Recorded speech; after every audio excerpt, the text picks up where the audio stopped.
وہ دار پر بھی نہیں سوتے، انہیں معلوم ہے کہ جاگ کر علی علی کرنا ہے۔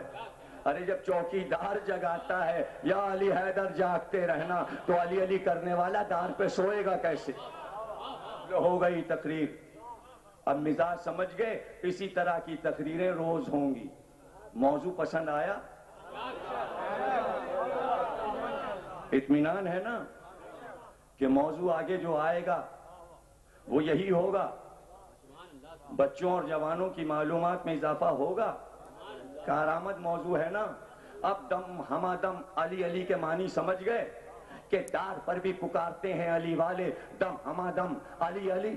یہ کتنے سچے ہوتے ہیں، میثم سے پوچھو اور میثم کی تاریخ سے پوچھو کہ وہی کربلا کے 20 روز پہلے میثم بازار کوفہ سے گزرے، اس سے تھوڑی دیر پہلے اسی بازار میں حبیب ابن مظاہر آئے، خضاب کی دکان پر آئے، خضاب والے سے کہا ذرا خضاب دینا، اس نے خضاب دیا، یہ خضاب لے کے چلے تو دوسری طرف سے مسلم ابن اوسجہ کہنے لگے حبیب اب یہ خضاب کیوں لیا ہے تم نے؟ کہا داڑھی میں لگاؤں گا۔ کہا اب کیا فائدہ خضاب لگانے کا، چند دنوں کے بعد تو تمہاری یہ داڑھی خون سے رنگی جائے گی۔ حبیب نے حیرت تو نہیں کی کہ مسلم کیا کہہ رہے ہیں، تو حبیب نے ہنس کر کہا ہاں مسلم ابن اوسجہ میں بھی تو دیکھ رہا ہوں وہ سامنے در کوفہ سے نیزے پہ تمہارا سر آ رہا ہے۔ جب دونوں یہ باتیں کرنے لگے تو دکاندار جمع ہو گئے، یہ باتیں کیا سمجھ میں آئیں بازاریوں کے؟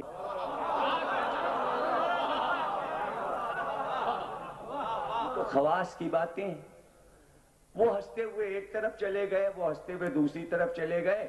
بازار والے کھڑے ہو کے کہنے لگے یہ دو دیوانے تھے، عجیب باتیں کر رہے تھے، کہتے خضاب کی کیا ضرورت ہے، داڑھی خون سے رنگی جائے گی۔ اس نے کہا وہ در کوفہ سے نیزے پہ رکھا ہوا سر آ رہا ہے، قاتل سر لے کے آ رہا ہے کوفے کی طرف۔ دیوانے تھے دونوں۔ اتنی دیر میں ابھی باتیں طے ہو رہی تھیں کہ یہ کیا باتیں تھیں کہ میثم آ گئے۔ کہہ رہے تم لوگ کیا باتیں کر رہے ہو؟ کہہ رہے دو دیوانوں کی باتیں کر رہے ہیں، خضاب لینے آیا تھا تو دوسرا ادھر سے آ گیا، اس نے کہا تیری داڑھی تو خون سے رنگی جائے گی، تو اس نے اس سے یہ کہا کہ تیرا سر تو نیزے پہ بلند ہے اور کوفے کے در سے آ رہا ہے۔ تو ہم لوگ وہی کھڑے ہوئے تبصرہ کر رہے ہیں کس طرح کی باتیں ہیں، دو دیوانے کر رہے تھے۔ تو میثم نے کہا اللہ رحمت نازل فرمائے، حبیب یہ بتانا بھول گئے مسلم ابن اوسجہ کو کہ جب قاتل سر لے کر آئے گا تو حاکم 12 درہم انعام بھی قاتل کو دے گا۔ تو بازار والے کہنے لگے دو دیوانے تو تھے ہی، یہ تیسرا دیوانہ آ گیا۔ میثم بھی چلے گئے، بازار والوں کے سمجھ میں تینوں کی گفتگو نہ آئی۔ جب سن 61 ہجری میں واقع کربلا ہو گیا تو اب مورخ بیٹھا لکھنے کے لیے کہ میثم نے کیا کہا، حبیب نے کیا کہا اور مسلم ابن اوسجہ نے کیا کہا۔ اب پتا چلا کہ دیوانوں کی باتیں تاریخ بن گئیں۔ علی کے دیوانے ایسے ہوتے ہیں کہ اپنے لہو سے تاریخ لکھواتے ہیں۔ تم جو آج فرش ازا پر بیٹھے ہو تو اس دور کی علی علی کی تاریخ لکھوا رہے ہو۔ اس طرح تاریخ میثم، حبیب اور مسلم اور زہیر کو نہیں بھولی، تم کو بھی نہیں بھولے گی۔ کہیں نہ کہیں نام درج ہے، بڑے بڑے لوگ بھلا دیے جائیں گے لیکن علی والوں کو تاریخ نہیں بھول سکتی۔ چند دن پہلے بات ہوئی تھی کہ داڑھی خضاب ہوگی، اور کتنے دن گزرے تھے ابھی، اتنی جلدی وقت گزرا کہ حبیب بیٹھے ہوئے دسترخوان پہ اب یہ کہہ رہے تھے اپنی زوجہ سے کہ ٹھنڈا پانی بھی لا کر رکھ لو تو کھانا شروع کریں۔ پہلا نوالا اٹھا کر منہ میں ڈالا تھا کہ حلق میں نوالا پھنسا، جلدی سے اشارے سے پانی مانگا. جب پانی پی کے نوالا اتارا تو زوجہ سے کہا کہ بی بی کوئی قاصد آنے والا ہے, کوئی قاصد آنے والا ہے, میرے گلے میں نوالا پھنسا ہے. یہ کہہ رہے تھے کہ دروازے پہ دستک ہوئی. حبیب ابن مظاہر خط لے جاؤ. کہ کون؟ کہ میں ہوں قاصد حسین, تمہارے نام حسین کا خط لایا. پتہ ہے کیا ہوا؟ ننگے سر ننگے پیر دروازے کی طرف حبیب دوڑتے ہوئے چلے. دروازے کو کھولا, قاصد کا چہرہ نہیں دیکھا, خط اس کے ہاتھ سے لیا, آنکھوں سے لگایا, خط کو چوما, سر پہ رکھا اور خط لیے ہوئے آئے. لفافے کو چاک کیا, خط کو کھولا, لکھا تھا یہ خط ہے مرد فقی بچپن کے دوست حبیب ابن مظاہر کی طرف حسین ابن علی فاطمہ کے لال محمد کے نواسے کا.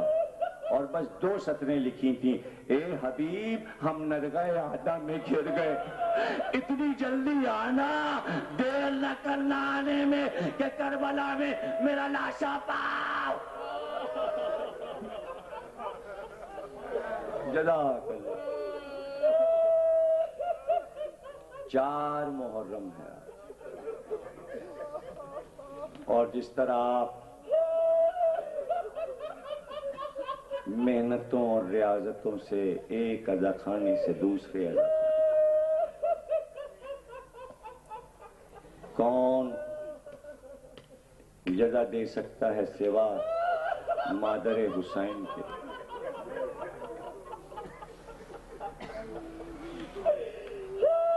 زوجہ نے گھبرا کر پوچھا حبیب کس کا خط ہے؟ فاطمہ کے لال حسین کا. کہا کیا لکھا ہے؟ کہا مجھ کو بلایا ہے, نینوا کے میدان میں گھر گئے ہیں لشکروں نے, مجھے بلایا ہے. زوجہ نے کہا پھر کیا ارادہ ہے؟ تو چپکے سے سر جھکا کر کہا سوچتا ہوں زمانہ پورا شوب ہے, جاؤں کہ نہ جاؤں. بس یہ کہنا تھا کہ زوجہ جلال میں اٹھ کر کھڑی ہو گئی. ایک بار سر سے چادر کھینچی اور چادر ہاتھ میں لے کر کہا حبیب وائے ہو, یہ چادر اوڑھ کر گھر میں بیٹھو, میں جاؤں گی, میں حسین کی مدد کو جاؤں گا. ارے فاطمہ کا لال بلائے اور تم یہ کہو زمانہ پراشوب ہے. کبھی بھی بیٹھو, میں نے تمہیں آزمانے کو کہا تھا. کہ مجھے کیا آزمانا؟ کہ میں نے یہ سوچا کہ اگر میں چلا گیا اور میں مار ڈالا گیا تو تم بیوگی کے دن کیسے گزارو گی. کہا حبیب میری پرواہ نہ کرو, میں تمہارے بعد خاک پھانک کر جی لوں گی, لیکن خبردار پشت نہ دکھانا. حسین نے بلایا ہے فوراً جاؤ. کیا تیاری تھی اور کیا تیاری کرنا تھی حبیب کو. رازداری سے غلام کو بلایا اور بلا کر کہا جہاں میرے کھیتوں کی سرحد ختم ہوتی ہے کوفے کی پچھلی گلی میں خاموشی سے میرے گھوڑے کو لے جا اور اس کو تیار کر دے, میں آتا ہوں تیار ہو کر. غلام وہاں پہنچا حبیب کے کھیتوں کے پاس, اور پچھلی گلی میں کھیتوں کے پیچھے گھوڑے کو تیار کر کے خود وہیں گھوڑے کے سائے میں بیٹھ گیا. دھوپ بہت تیز تھی, گھوڑے کے سائے میں بیٹھ گیا, لجام فرس کو پکڑے ہوئے. حبیب کو آنے میں کچھ دیر ہوئی تو غلام کا دل گھبرایا تو گھوڑے سے باتیں کرنے لگا. گھوڑا اسے پہچانتا تھا, یہ گھوڑے کو پہچانتا تھا. حبیب آہستہ آہستہ کھیت کی منڈیروں سے ہوتے ہوئے پہنچ رہے تھے گھوڑے کے قریب کے کان میں آواز آئی. غلام گھوڑے سے یہ کہہ رہا تھا کہ اے میرے مالک کے اسب وفادار، اگر میرا مالک نہ آیا تو میں تجھ پہ سوار ہو کر حسین کی مدد کرنے چلوں گا. بس یہ جو حبیب نے سنا وہیں رک گئے اور آنسو بہنے لگے، اور ایک بار مدینے کا رخ کیا کہ یا رسول اللہ آپ کے نواسے پر یہ دن آ گیا کہ غلام آپ کے مدد کی تمنا کر رہا ہے. کتنا بے کس ہے فاطمہ کا لال. ہو گئی تقریر، چند سیکنڈ اور پھر آپ کے لیے دعا. چند لمحے. بوڑھا مجاہد گھوڑے پہ سوار ہوا، گھوڑے کو ایڑ دی، لجام فرس کو کھینچا، گھوڑا ہوا سے باتیں کرنے لگا، طے کیا راستے کو تیزی کے ساتھ، نینوا میں داخل ہوئے، کربلا سے قریب ہوئے. یہاں عالم یہ تھا کہ حسین ایک ایک نیزہ، ایک ایک پرچم سب کو دیتے جاتے تھے. زہیر یہ تمہارا پرچم، مسلم ابن اوسجا یہ تمہارا پرچم، عابس یہ تمہارا پرچم، ہلال یہ تمہارا پرچم. اور ایک پرچم نیزے میں لگا ہوا خیمے کی تناب سے لگا کر نصب کر دیا. سارے اصحاب نے کہا آقا یہ کس کا حصہ ہے؟ بختیار حسین نے کہا اس کو لینے والا وہ آیا، گرد اٹھی گرد چھٹی کہ حبیب آ گئے. تیز ایک سوار حسین کی طرف گھوڑے کو ڈالے ہوئے تیز قدم سے گھوڑا آتا جاتا تھا. جیسے ہی حبیب قریب آئے میری طرف دیکھنا بہت روگے. ایک بار حبیب گھوڑے سے کود پڑے، جھک کر حسین کے قدم چومے. دو لمحے بہت روگے. ایک بار حسین کے قدم چومے. سارے اصحاب نے حبیب کو گھیر لیا.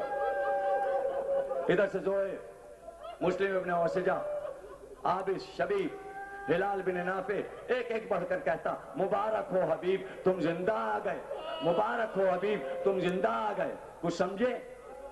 ارے ابھی تو مر جائیں گے. یہ زندگی کی مبارکباد کچھ سمجھے؟ یعنی زندہ بچ کر آ گئے حسین کی نصرت کرنے، اس کی مبارکباد. کیا تھے کربلا والے؟ مبارک ہو حبیب تم زندہ بچ کے آ گئے. آخری جملہ تقریر کا. روگے؟ کچھ سوچ کے رونا. 9 یاد رہے، عاشور یاد رہے، شام غریباں یاد رہے. حبیب کا ذکر ابھی ایک بار اور ہوگا، 8 یا 9 کو پھر ذکر کروں گا. وہ منزل بھی یاد رہے، شام غریباں بھی یاد رہے. ایک بار شور ہوا مبارکباد کا.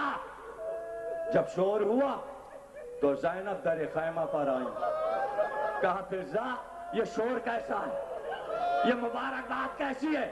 کہا مبارک ہو بی بی، آپ کے بھائی حسین کے بچپن کا دوست حبیب کوفے سے مدد کرنے آ گیا. کہ میرے بھائی کا مددگار آ گیا. فضا جلدی سے جا اور جا کر حبیب کو زینب کا سلام کہہ دے. زینب کا سلام کہہ دے.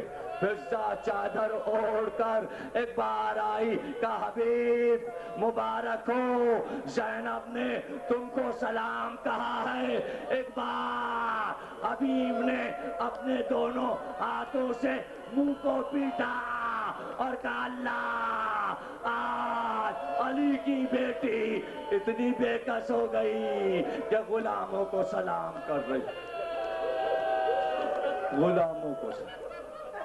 زینب کا سلام کربلا کے شہیدوں پر. بار الہ اس عزا خانے کو یوں ہی آباد رکھے، ان عزاداروں کو آباد رکھے، انہیں کوئی غم نہ دینا سوا غم حسین. بحق کے محمد اور آل محمد ہم میں جو بیمار ہیں انہیں شفا عطا فرما، جو مر گئے ان کی روحوں کو بخش. پروردگار ظہور فرما. تاجی